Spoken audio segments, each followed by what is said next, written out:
चेहरा दिखाने के बावजूद ये शेमलेस लोग वापस इंडिया में आ रहे हैं और मुझसे से लोगों को शेमलेस कहते हैं। इनके लिए तो भर भर कर गालियां देने का मन करता है, जो मुझे आती नहीं है अनफॉर्चुनेटली। आप बताइए कल कितने % लोग थे जो सोच रहे थे कि 2 विकेटें जब पहले ओवर में गिर गई हैं तो उसके बाद भी India they would be able to draw the match. ये कछुए और खरगोश की कहानी आप लोगों ने ओल्ड ट्रैफर्ड के मैदान में आज अनवील होते हुए देखी है। Content is king here, auntie. That's why they are doing so well. ऐसे कमेंट्स आते हैं मुझे। अगर कंटेंट किंग है तो अपनी कंट्री पे बनाओ ना, मेरी कंट्री के पीछे क्यों पड़े हो? मैं उठता हूँ, काम पर जाता हूँ, वापस आ जाता हूँ। मैं उठता हूँ, ड्यूटी पे जाता हूँ, बट पता नहीं होता कि वापस आऊंगा या नहीं।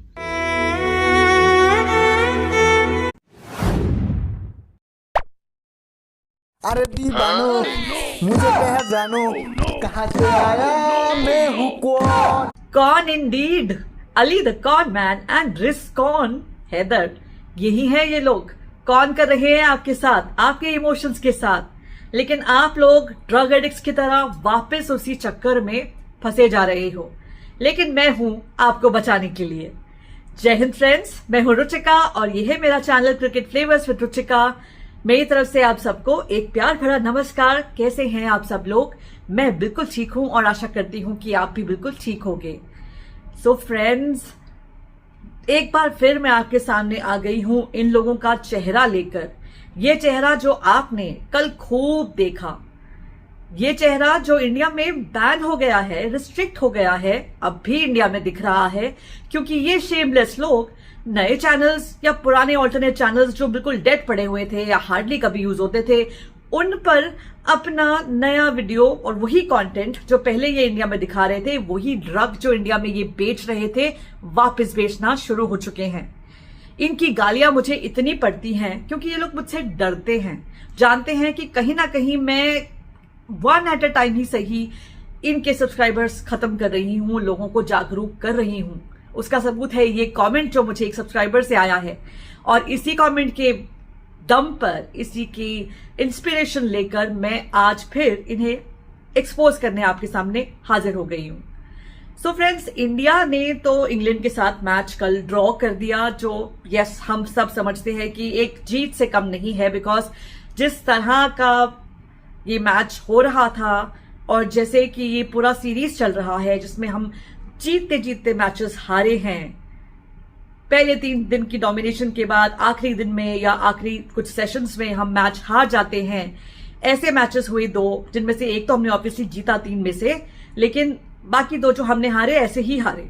और ये मैच तो पूरा ही हारते हुए दिख रहा था हमें, लेकिन इस मैच को हमने हारते हारते जीत लिया। और इसी बात की खुशी गिल का, वॉशिंगटन सुंदर और जडेजा का सेंचुरी बनाना, इतनी ब्रिलियंट बैटिंग करना, हमारी टीम की एक अच्छी इमेज प्रस्तुत करना हमारे सामने, हमारे दिल में भरोसा जगाना, ये सब हमें इतना पसंद आया।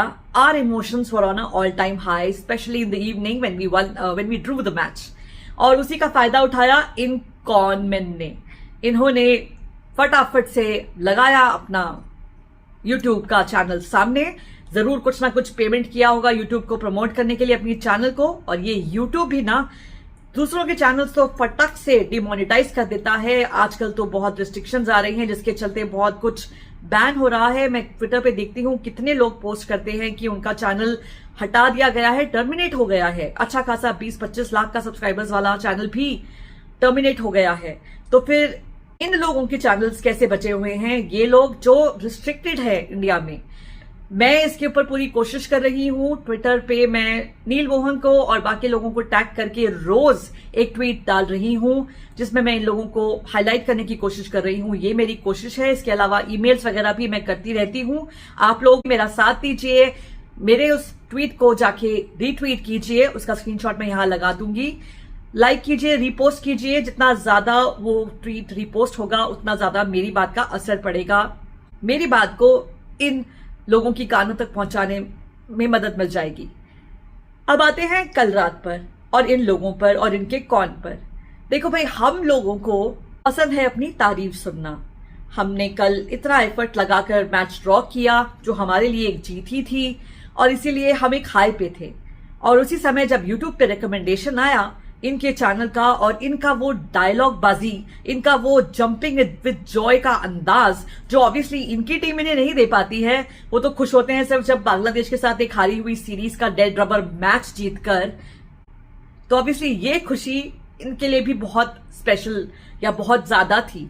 खुशी इसलिए नहीं थी कि मैच इंडिया जीता, आई एम श्योर कि खुश इंडिया के हारने पर ही होते हैं ये लोग, जब इंडिया की टीम से कंपेयर कर सकते हैं। वरना अपनी इतनी बेकार टीम के बारे में एशिया कप के अनाउंस होने पर ये कैसे कह सकते कि इनके साथ हम 3 मैचेस खेलेंगे इंक्लूडिंग द फाइनल।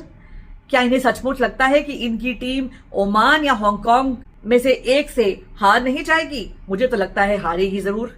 वो दोनों टारगेट भी नहीं करेंगे और हमारी चैंपियन टीम के साथ ये सपने देख रहे हैं खेलने के, जो हम लोग तो ऑब्वियसली नहीं चाहते कि हो। लेकिन इन सबसे पता चलता है कि इनके दिल की मंशा क्या है। लेकिन ये न्यूट्रल बनकर आपकी खुशी में और खुशी को शामिल करने के लिए पहुंच जाते हैं आपके सामने एनालिसिस देने। और क्या एनालिसिस देते हैं, चलिए जरा सुनते हैं। इसके बावजूद कि कल जब पहले ओवर में 2 खिलाड़ी आउट हो गए थे, ऐसा कितनी बार होता है कि पहले ओवर में 2 खिलाड़ी आउट हो गए। अभी 5 से ज्यादा सेशन अभी खेलने हैं, लेकिन फिर भी वहां से मैच जो है वो ड्रॉ हो जाए। आप बताइए कल कितने % लोग थे जो सोच रहे थे कि 2 विकेटें जब पहले ओवर में गिर गई हैं तो उसके बाद भी India they would be able to draw the match. बहुत कम परसेंटेज होगी, शायद कि सिंगल डिजिट में होगी, 2, 4, 5, 10%। लेकिन यह कमाल कर दिया, led by the captain Gayle, उसका बल्ले से 100 आया। तो in order to save this match India needed to bat 150 overs at least, और they manage to do so. 143 over और 4 ही खिलाड़ी आउट हैं। टेक्निकली 5 सेशन में इंडिया ने दे लॉस्ट जस्ट 4 विकेट्स, 2 आज और 2 कल 2 जो पहले गिर गई थी विकेटें, तो जो 5.5 सेशन में टेक्निकली 2 विकेटें खोई हैं इन्होंने। अगर जो पहले वाली 2 विकेटें निकाल दे वो तो पहले ओवर में निकल गई ना, यानी ओवर टोटल खेले हैं 143। ये जनाब इनका उछलना, इनकी आवाज शायद इतनी ऊंची तो मैंने कभी सुनी ही नहीं है। ये सब नौटंकी जो कर रहे हैं, क्या इनमें कहीं भी एनालिसिस समझ आया? शायद आगे जाकर उन्होंने बहुत कुछ बोला हो, लेकिन मैं जानती हूं कि ज्यादा नौटंकी ही होती है इनकी बातों में, एनालिसिस एज सच नहीं होता है।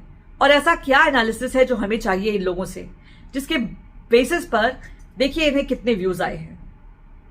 एक समय पर इनको ऑलमोस्ट 5,000 लोग कॉन्स्टेंटली देख रहे थे और अल्टीमेटली व्यूज भी इतने ज्यादा आ गए।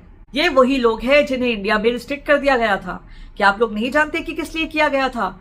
इन्हीं व्यूज के चलते, इसी पैसे के चलते जो इंडिया से वहां बह रहा था।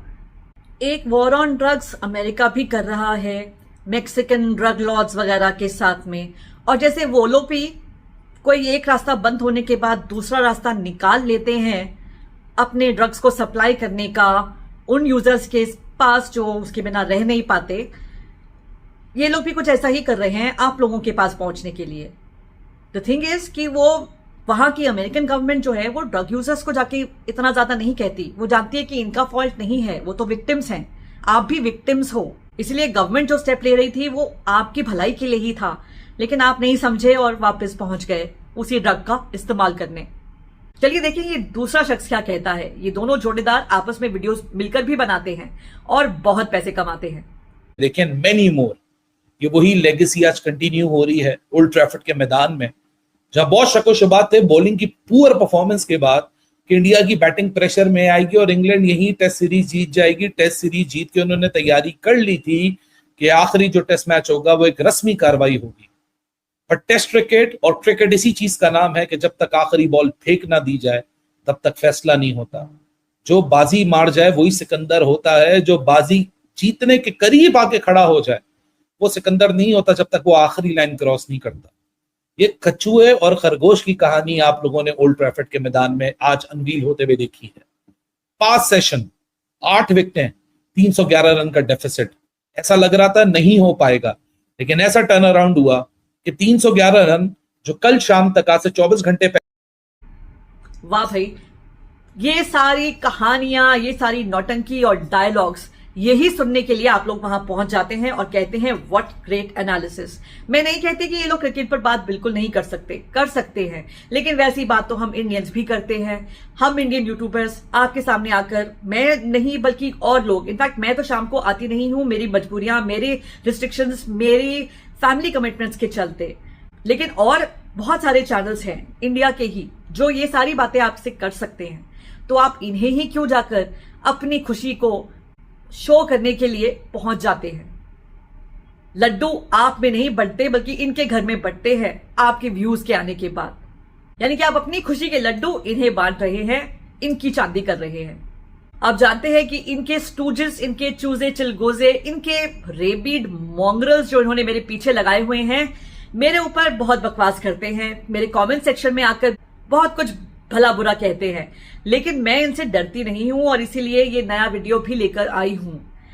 Content is king here aunty, that's why they are doing so well, ऐसे कमेंट्स आते हैं मुझे। अगर कंटेंट किंग है तो अपनी कंट्री पे बनाओ ना, मेरी कंट्री के पीछे क्यों पड़े हो? छोड़ दो ना इसे, धक्के मार के निकाल दिया तुम्हें, फिर भी तुम मुंह उठा के नया चैनल खोल के वापस आ गए हो। ये कंटेंट नहीं, हमारे व्यूज का प्यार है सर, जो आपको इतना सर चढ़ के बोल रहा है। ये एक कमेंट था जो मुझे इनके एक चूजे चिलगोजे ने भेजा था।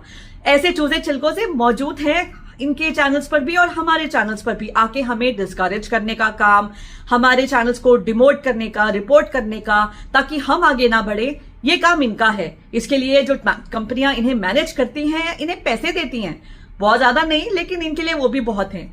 अपने आप को कंटेंट किंग समझते हैं ये लोग। आप खुद ही सोचिए, आपने इन्हें कितना बढ़ा चढ़ाकर, कितना सर पे चढ़ाकर रखा है कि भारत सरकार के इनको अपना आईना दिखाने के बावजूद ये शेमलेस लोग वापस इंडिया में आ रहे हैं और मुझसे से लोगों को शेमलेस कहते हैं। इनके लिए तो भर भर कर गालियां देने का मन करता है, जो मुझे आती नहीं है अनफॉर्चुनेटली। डिस्करेज करना, मुझे ऐसे वीडियोस ना बनाकर इन्हें एक्सपोज ना करने देना, ये सब इनका मोटिव है। वरना मेरे छोटे चैनल पर भी इनका इतना ध्यान जाना कैसे पॉसिबल था? वो इसलिए क्योंकि ये जानते हैं कि मैं सच बोल रही हूं और ये मुझसे डरते हैं, लेकिन मैं इनसे नहीं डरती, ना इनकी गालियों से, ना इनकी गीदड़ भभकियों से। लेकिन आप खुद ही समझिए कि अगर ये किसी के भी चैनल पर जाकर जो सच दिखाने की कोशिश कर रहा हो, और एक छोटा चैनल हो, क्योंकि जब तक मेरे 10,000 सब्सक्राइबर्स नहीं होते तो मैं अपने आप को छोटा चैनल ही मानूंगी, बल्कि यूट्यूब भी मानता है, तो एक छोटे चैनल पर आकर इस तरह की बातें करना, एक छोटे यूट्यूबर के बारे में इस तरह से बकवास करना, ये क्यों कर रहे हैं? क्या ये मुझे प्रमोट नहीं कर रहे? नहीं, ये लोग नहीं चाहते कि मैं ऐसे वीडियोस बनाऊं, ये नहीं चाहते कि मैं इनका सच आपके सामने रखूं। इन्होंने जो लोग बिठाए हुए हैं, जो इन्हें फेक व्यूज भी देते हैं और कमेंट्स भी देते हैं, सुपर चैट्स भी देते हैं, वही लोग आके मेरे चैनल पर कमेंट करते हैं, कभी मेरे लाइव पर आ जाते हैं, कभी मेरे वीडियो पे आकर कमेंट करते हैं। उनमें से कई को तो मैं निकाल देती हूं अपने चैनल से, लेकिन कुछ को मैंने रखा है उन्हें बताने के लिए। मैंने आज के इस वीडियो की वार्निंग भी पहले से ही दे दी थी, तो आप लोग भी समझिए कि ये ऐसा किस लिए कर रहे हैं। ये नहीं चाहते कि इंडिया के यूट्यूबर्स आगे आए, ये नहीं चाहते कि कोई भी इंडिया का क्रिकेट एनालिस्ट आपसे आकर बात करे जिस तरह से ये करते हैं। मैच के फौरन बाद लाइव आकर आप लोगों से इंटरैक्ट कर आप लोगों की सुपर चैट्स और व्यूज लेकर आपके उस इमोशन पे, जो मैच के खत्म होने पर आप जिस हाई पर चल रहे थे, उस हाई का फायदा उठाने के लिए एक ड्रग की तरह ये आपके सिस्टम में घुस चुके हैं। आपको नशेड़ी बना दिया है इन्होंने अपने कंटेंट पर, और आप लोग भी वापस इसीलिए पहुंच जाते हैं इनके पास, बिना किसी क्वेश्चन किए, बिना इन्हें ये पूछे कि आप वापस कैसे दिख रहे हैं हमारी कंट्री में। आप तो रिस्ट्रिक्ट हो गए थे। उनके चैनल पर जो नया चैनल, जो दूसरा चैनल उन्होंने खोला है, उसे ग्रो करने में आप मदद दे रहे हैं और उसके लिए आप इन्हें बधाइयां भी दे रहे हैं। आप खुद ही सोचिए कि ये कितना गलत है। बल्कि ये तो YouTube की पॉलिसीज के भी अगेंस्ट है, लेकिन फॉर सम रीजन इन लोगों के लिए वो पॉलिसीज भी काम नहीं करती हैं। इन पे कोई रिपोर्टिंग का असर नहीं होता।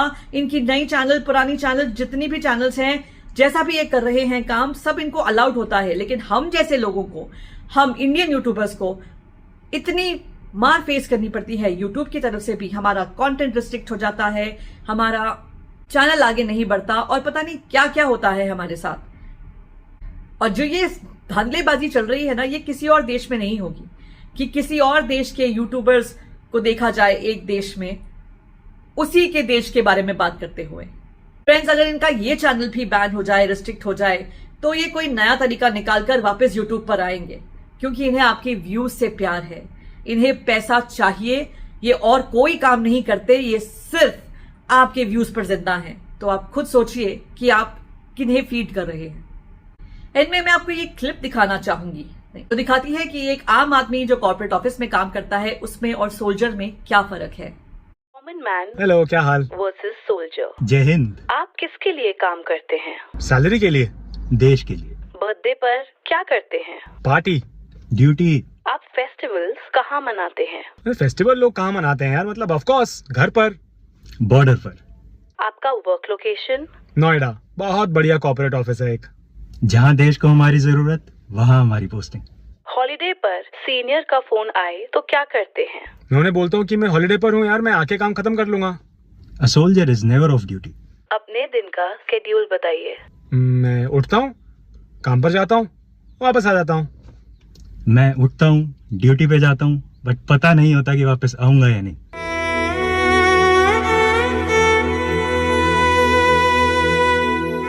तो देखा आपने, ये वो सोल्जर्स हैं जो हमारी सुरक्षा के लिए तैनात हैं बॉर्डर्स पर। ये वो सोल्जर्स हैं जो लड़ते हैं अपनी जन्मभूमि, अपने देश के लिए और हम जैसे लोगों के लिए। अगर हम ये व्यूज इन लोगों को देते हैं, हम इन सोल्जर्स की डिसरिस्पेक्ट करते हैं, तो क्या आप वो इंडियन हैं जो वर्थ फाइटिंग फॉर है इन सोल्जर्स के लिए? अगर नहीं तो बनिए, देखना बंद कीजिए इन लोगों को। मैं हमेशा से कहती हूं कि मेरा मकसद कोई भी नफरत फैलाने का नहीं है। मैं उस कंट्री के बारे में बात नहीं करती, मुझे जियो पॉलिटिक्स के बारे में कुछ नहीं मालूम, मैं उसके बारे में कोई बात नहीं करना चाहती। लेकिन जो मुझे मालूम है वो है क्रिकेट, और इसीलिए मैं इसी बारे में बात करना चाह रही हूं आप लोगों से, और यही बात करती रहूंगी। और मैं भी एक सक्सेसफुल क्रिकेट यूट्यूबर बनना चाहती हूँ, क्रिकेट पे बात करना चाहती हूँ, अपने क्रिकेट के बारे में आप लोगों से इंटरेक्ट करना चाहती हूँ। लेकिन ये लोग तो हमारे व्यूज को हाईजैक करके बैठे हैं, हमारे व्यूअर्स को हाईजैक करके बैठे हैं। इनका क्या किया जाए? और फिर अगर हम इन पे बात करते हैं तो ये कहते हैं कि ये पैसों के लिए गिरे हुए हैं, जबकि जो पैसे हम कमा रहे हैं वो इनके सामने तो कुछ भी नहीं है। और जो पैसे हम कमा रहे हैं वो हमारी इकोनॉमी में ही रह रहे हैं, लेकिन ये लोग तो हमसे वो पैसे रॉब कर रहे हैं। इसीलिए मैं इन्हें कॉन मैन कहती हूँ। Open your eyes and start living as proper true Indians for your country. I hope you like this video. If yes, subscribe कीजिए, लाइक कीजिए, शेयर कीजिए और कमेंट में अपनी राय मुझे जरूर बताइएगा। आपकी अपनी इंडियन यूट्यूबर हूं, मुझे सपोर्ट जरूर कीजिएगा। Thank you so much for watching everybody. Have a great day. Bye bye.